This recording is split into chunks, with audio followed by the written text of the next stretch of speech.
Hello everyone, Kevin Fay here, Adult Services Librarian with the Casa Grande Public Library, giving to you another iPhone tip of the week. And I'm going to go the second part of the camera app. And this week, I'm going to go into more details about the photo mode. All the different little settings that you can use in that photo mode. So without further ado, let's begin. I'm going to tap on the camera app on my screen there in the middle, but you can also access it through the control center by tapping on the icon, or if you're in your lock screen, you just swipe right and it'll bring up the camera app. So let's go ahead and begin. I'll tap on the camera app, and when you open up the camera app, you're by default in the photo mode, and I can tell I'm in the photo mode.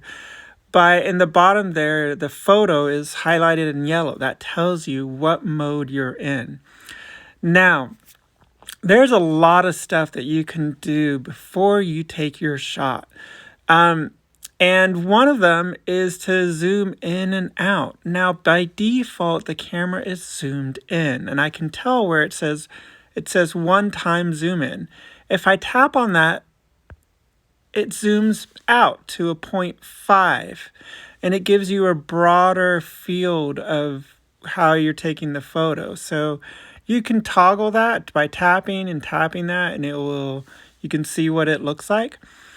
Now there are also other settings that I can use before taking a shot, or that I can turn on and off before taking a shot. In the top right and left corner are some settings, but if I want to see more of the settings, I tap on that arrow that is currently pointing up, and when I tap on it, it will point downward. And in the bottom there, right underneath the 1X, it'll list the settings that I have, and they're icons. You might be like, but what are those icons? Well, that's what I'm going to go over. That first icon that looks like a lightning bolt allows you to adjust your flash settings. By default, flash is on auto, but you can have it permanently on or permanently off.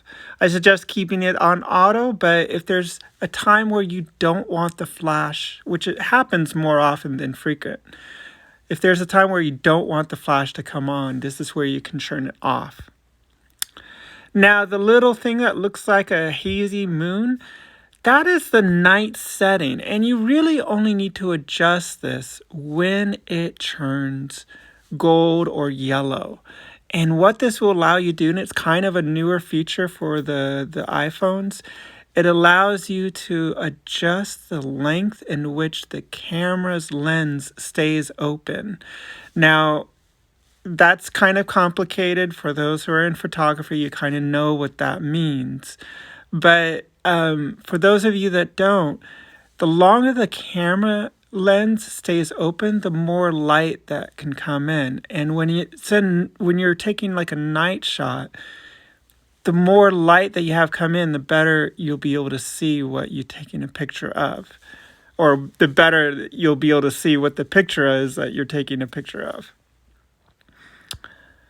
The little thing that looks like an eyeball, this is a live shot. Now, by default, that is set to auto, and I would actually turn it off and only turn it on when you want a short little video taken of of whatever you're photographing, because that's what a live photo is. You take a shot, and it takes like a 3-second video of whatever you're taking a shot of. Now, this is a 4:3. That's the aspect of the shot. It tells you the height and the width of the photograph. If you tap on square, you can see it's now become a square. If you tap on 16:9, you can see my field is now much bigger. And if you have a iPhone that does 16:9, that's really the best, I think, the best ratio. But by default, 4:3 is the ratio that is used. You have this little feature that's a plus minus. This allows you to adjust the exposure, how much light is coming in. So right now it's set to 0, and if you increase it or decrease it, right now I'm decreasing it so it's really dark. And then if I increase it, it's becoming lighter. So, but by default, it's usually set to 0. And then the timer, you can set a timer. You can have it set for 3 seconds or 10 seconds. 10 seconds, most people understand that. You tap on the 10-second and you get into the photo. But what about 3 seconds? That's usually not enough time. That's usually set, that allows you to use the 3 seconds and then it will take the shot. Oftentimes, just the motion of you pressing a button or touching the screen, if it's a low light photograph, will cause a jolt in the photograph. So this is a way to kind of get around that. And then you have the 3 little concentric circles or 3 circles overlapping each other. That just allows you to have different kind of settings. You can change how it looks, and you can see on the screen how some of these effects look. Like vivid, warm, everything's kind of golden. Silver tone is a little bit blue and all black and white. But there's the original. But you can change that, and it just sets a little coloring scheme to whatever you photograph.